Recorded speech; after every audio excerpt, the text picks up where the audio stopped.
Саламатсыздар ма, құрметті оқушылар. Бүгін біз алгебра 8-сін 2-де 20-сыншы есепті шығарамыз. Бұл жерде теңдеуді шығару керек. Бұл теңдеуді шығару үшін бірінші мынаны оң қылып шығарамыз, одан кейін екіншісі теріс қылып шығарамыз. А жағдайы, яғни x 0-ден үлкен болғанда, яғни оң болғанда, x көбейту x болады, минус 5x тең 0 болады. А жағдай x кіші 0 болғанда, яғни теріс болғанда, яғни модульден оң санда шығады, теріс санда шығады. Сондықтан мына оң сан қылып шығарамыз, одан кейін теріс сан қылып шығарамыз. Сонда x көбейту минус x, минус 5x тең 0. Енді осы теңдеуді шығарсақ, бізде есептің жауаптары шығады. X квадрат минус 5x тең 0 болады. X жақшаның сыртына шығарамыз, x минус 5 тең 0 болады. Сонда x біріміз 0-ге тең, x екіміз 5-ге тең. А жағдайында минус x квадрат минус 5x тең 0 болады. Теңдіктің екі жағында минус 1-ге бөліп тастаймыз. Сол кезде x квадрат плюс 5x тең 0 болады. Сонда x жақшаның сыртына шығарсақ, x плюс 5 тең 0 болады. X біріміз 0-ге тең, x екіміз минус 5-ге тең. Сонда есептің жауабы x1, x екіміз 0-ге тең, x3-іміз, x3, x4-іміз плюс минус 5-ге тең деп осылай жаза салуға болады. Сонда бізде осы 4 жауап шығады. Екінші, 2x квадрат минус 3x модуль x плюс 1 тең 0. Енді осыны екі жақша ашық дейміз. X 0-ден үлкен болғанда, а жағдайы 2x квадрат минус 3x көбейту x-тің өзі болады, плюс 1 тең 0 болады. А жағдайы x кіші 0 болғанда 2x квадрат минус 3x көбейту минус x болады, плюс 1 тең 0 болады. Бұл екінші теңдеу. Енді бірінші теңдеуді шығарып алайық. Бірінші теңдеуді шығаратын болсақ, 2x квадрат минус 3x квадрат плюс 1 тең 0 болады. Мына екеуін қоссақ, минус 2x квадрат плюс 1 тең 0 болады. Енді мынаны барлығын минус 1-ге бөліп тастасақ, 2x квадрат минус 1 тең 0 болады. Енді осыны 2x квадрат тең, теңдің оң жағына плюс 1-ға өтсек, сонда x квадратымыз 1 бөлінген 2 болады. Немесе x тең плюс минус 1 бөлінген тубрасты 2 болады. Бұл бірінші x1, x2-міз плюс минус 1 бөлінген тубрасты 2, немесе плюс минус тубрасты 2 бөлінген 2. Мына иррационалдықтан құтылсақ, онда тубрасты 2 бөлінген 2 болады. Мына екі жауапта не былай жазылады жауапта, немесе былай жазылады. Енді екіншісін шығарамыз. Екіншісі бізде 2x квадрат, минус 3x квадрат болады, плюс 1 тең 0. Мына екеуін қоссақ, минус x квадрат плюс 1 тең 0 болады. Мына теңдіктің оң жағына x квадрат деп өткізсек 1 болады. x3, x4-іміз сонда плюс минус 1 болады. Сонда есептің жауабы x1, x2-міз плюс минус тубрасы 2 бөлінген 2 болса, x3, x4-іміз плюс минус 1 болады. Бұл бізде екінші есептің шығарылуы. Енді үшіншісін шығарамыз. Үшіншісі бізде 9x квадрат плюс x бөлінген модуль x тең 0.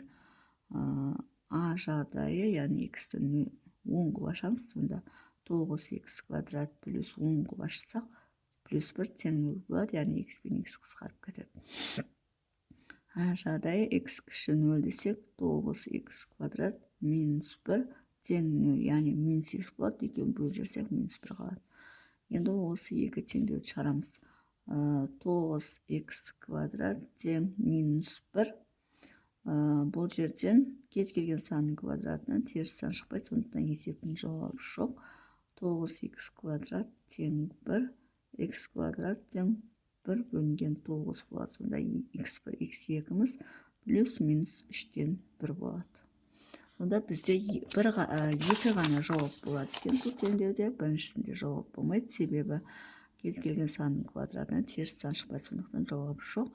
А мына жерде плюс минус 3-тен 1 деген жауап болады екен. Бұл жерде тек қана екі жауап болады. x1, x2, ол плюс минус 1 бөлінген 3-ге тең. Енді төртіншісін шығарамыз. Төртіншісі сол. Төртіншісі 9x квадрат минус x бөлінген модуль x тең 0. Енді а жағдайында x 0-ден үлкен деп алатын болсақ, 9x квадрат минус 1 тең 0 болады. А жағдай x кіші 0 деп алатын болса, яғни неше минус x болса, екеуі қысқарып плюс 1 болады. Сонда 9x квадрат плюс 1 тең 0. Енді мына жерде 9x квадрат тең 1 болады, x квадрат тең 1 бөлінген 9 болады. x1, x2-міз плюс минус 3-тен 1 болады. А мына жерде 9x квадрат тең минус 1 болады. X квадрат тең минус 1 бөлінген 9 болады. Кез келген санның квадраты теріс самойын, сондықтан есептің жауабы жоқ. Бұл жерде де 1-2 ғана жауап болады. Ол бізде плюс минус 1 бөлінген 3-ке тең. Бесінші 3x квадрат минус 4x квадрат бөлінген модуль x тең 0. Енді бұл жерде x-ті 10 қылып ашамыз, яғни 0-ден үлкен деп, сонда 3 жағдай. 3x квадрат минус 4x квадрат бөлінген x тең 0. Я плюс x қылаштық. Жағдай x кіші 0 болғанда 3x квадрат минус 4x квадрат бөлінген минус x деп ашамыз. Минус x тең 0. Осы теңдеуді шығарамыз, сонда бізде есептің жауабы болады. Енді мынаны қысқартатын болсақ, бізде 3x квадрат минус x пен x қысқарып, бізде минус 4x тең 0 болады. Енді x жақшаның сыртына шығарсақ, 3x минус 4 тең 0 болады. x1-міз 0-ге тең, x2-міз 4 бөлінген 3-ке тең. Мына жерде 3x квадрат болады, минус пен минус плюс болады, және қысқарып, мына жерде 1 қалады, плюс 4x тең 0 болады. X жақшаның сыртына шығарсақ, 3x плюс 4 тең 0 болады. x1-міз 0-ге тең, x2-міз минус 4 бөлінген 3-ке тең. Сонда барлығын жауаптары x1, x2-міз 0-ге тең, x3, x4-міз плюс минус 4 бөлінген 3-ке тең. Бұл бізде 5-шісі. Енді 6-шысын шығарамыз. 6-шысы бізде 5x квадрат плюс x квадрат бөлінген 5 модуль x тең 0. Енді бұны да дәл солай. А жағдайында x 0-ден үлкен деп алсақ, онда 5x квадрат плюс x квадрат бөлінген 5x-тің өзі болады. А жағдайында x кіші 0 деп алсақ, онда 5x квадрат плюс x квадрат. Минус x болғандықтан бөлу, мына жерді минус қылып жүреді, 5x болады, тең 0 болады. Енді мына 5x квадрат плюс x пен x қысқарып, x бөлінген 5 болады, тең 0 болады. Енді ортақ бөлімге екеуіне де 5-ті берсек, мынаған 5, мынаған 1 түседі, сонда 25x квадрат плюс x тең 0 болады. Енді оны x жақшаның сыртына шығарсақ, 25x плюс 1 тең 0 болады. Енді x1-міз 0-ге тең болады, x2-міз минус 1 бөлінген 25-ке тең болады. Мына жерде 5x квадрат минус x пен x қысқарып кетіп, x бөлінген 5 болады, тең 0 болады. Ортақ бөлім 5 болады, мына жерге 5, мына жерге 1 түседі, сонда 25x квадрат минус x тең 0 болады.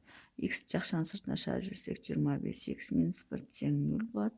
x1-міз 0-ге тең, x2-міз мынаны тең оң жағына плюс 1 қылып өтеміз, и 25-ке бөлеміз, 1 бөлінген 25 болады. Сонда бізде есептің жауабы x1, x2 0-ге тең, x3, x4 плюс минус 1 бөлінген 25-ке тең. Сонымен есептің шығару жолы осындай. Егер есептің шығару жолы түсінікті болса, лайк басып, комментарий жазып, каналыма тіркеліп кетсеңіздер болады.